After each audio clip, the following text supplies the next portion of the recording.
नमस्कार दोस्तों, sure selection classes के यूट्यूब चैनल में आपका स्वागत है। आज हम देखेंगे प्रीएम्बल यानी कि प्रस्तावना के बारे में, भारतीय संविधान की प्रस्तावना के बारे में, जिसे प्रीएम्बल कहा जाता है। इस टॉपिक में हम देखेंगे कि प्रीएम्बल क्या होती है, यानी कि प्रस्तावना क्या होती है, कहाँ से ली गई है और ये प्रस्तावना है वो हमें क्या बताती है, यानी कि भारतीय संविधान के बारे में या हमारे देश के बारे में क्या बताती है प्रस्तावना। फिर हम देखेंगे कि जो प्रस्तावना है वो संविधान का पार्ट है या नहीं, यानी कि इसमें जो प्रस्तावना है वो संविधान का भाग है या नहीं, या इसमें संशोधन किया जा सकता है कि नहीं। तो चलिए शुरू करते हैं। सबसे पहले देखते हैं कि जो प्रस्तावना है वो क्या होती है, यानी कि प्रस्तावना क्या है। इसे भारतीय संविधान की आत्मा कहा गया है। जो प्रस्तावना होती है उसे भारतीय संविधान की आत्मा कहा गया है। अब देखते हैं क्या होती है। तो जैसे आपने मूवी देखी होगी, मूवी के रिलीज होने से पहले उसके बारे में संक्षेप में बताने के लिए एक ट्रेलर रिलीज किया जाता है। ऐसे ही भारतीय संविधान के बारे में संक्षेप में बताने के लिए कि इसमें क्या क्या खूबियाँ हैं, क्या क्या मेन पॉइंट हैं, क्या क्या हाईलाइटेड चीज़ें हैं, उनको बताने के लिए संक्षेप में एक पेपर रखा गया, जिसे क्या कहा गया, प्रस्तावना कहा गया। यानी कि जैसे मूवी के बारे में संक्षेप में बताया जाता है ट्रेलर में, ऐसे ही संविधान के बारे में संक्षेप में प्रस्तावना में बताया जाता है। अब देखते हैं कहाँ से ली गई है। तो जो प्रस्तावना का कॉन्सेप्ट है वो USA, United state of America से लिया गया है।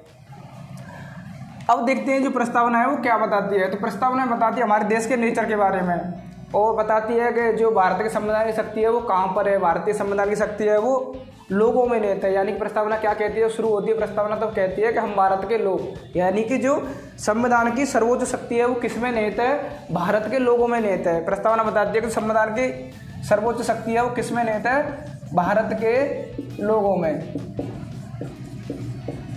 और फिर जो बताती है भारत की प्रकृति, यानी कि भारत के नेचर के बारे में बताती है। कि जो प्रस्तावना है भारत के नेचर के बारे में बताती है कि भारत का नेचर कैसा है। यानी कि भारत कैसा देश है, संप्रभु देश है, यानी कि इस पर किसी विदेशी ताकत का या विदेशी राष्ट्र का अधिकार नहीं है। यानी कि भारत सरकार के जो निर्णय होते हैं वो स्वतंत्र होते हैं। जैसे हमें किस देश के साथ व्यापार करना है, किस देश के साथ मिसाइल बनानी है, किस देश के साथ या जो भी परमाणु पनडुब्बी बनानी है, जो कुछ भी करना है उसके लिए हम स्वतंत्र है, ना कि किसी देश के नियंत्रण में कि कोई देश कहेगा तब हम ऐसे करेंगे। दूसरा फिर बताती है कि हमारा देश कैसा है, पंथ निरपेक्ष, यानी कि पंथ निरपेक्ष उस देश को कहा जाता है जिसका कोई धर्म न हो। यानी कि हमारा देश सभी धर्मों को समभाव से देखता है। जैसे हिंदू, मुस्लिम, सिख, ईसाई सभी जो धर्म है हमारे देश में समभाव से देखे जाते हैं। तो हमारा देश क्या है, पंथ निरपेक्ष है। फिर बताती है लोकतांत्रिक गणराज्य के बारे में, यानी कि हमारा जो लोकतंत्र के जो देश है वो कैसा है, लोकतांत्रिक गणराज्य है। यानी कि हमारे देश का जो प्रेसिडेंट होता है, राष्ट्रपति होता है, वो हर 5 वर्ष बाद चुनाव होते हैं, उनके द्वारा चुना जाता है। ना कि ब्रिटेन की तरह, जैसे ब्रिटेन का जो राजा महाराजा होते हैं वो क्या बनते हैं, वंशानुगत होते हैं, राजा का बेटा ही राजा बनता है। फिर बताती है जो प्रस्तावना बताती है हमें संविधान की बनने की तिथि के बारे में। प्रस्तावना में बताती है कि हमारा संविधान कब बनकर तैयार हुआ था। तो 26 नवंबर 1949 को हमारा संविधान बनकर तैयार हुआ था। इसके बारे में भी हमें प्रस्तावना बताती है। अब हम देखते हैं कि प्रस्तावना में संशोधन किया जा सकता है कि नहीं।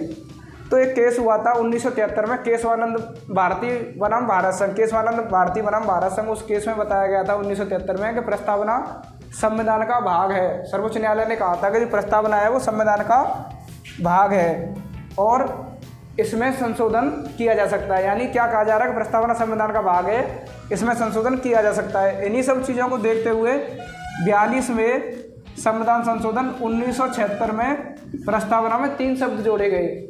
42वें संविधान संशोधन 1976 में प्रस्तावना में 3 नए शब्द जोड़े गए। पहला शब्द था समाजवाद, सोशलिस्ट, दूसरा था पंथ निरपेक्ष यानी कि सेक्युलर, और तीसरा था अखंडता यानी कि इंटीग्रिटी।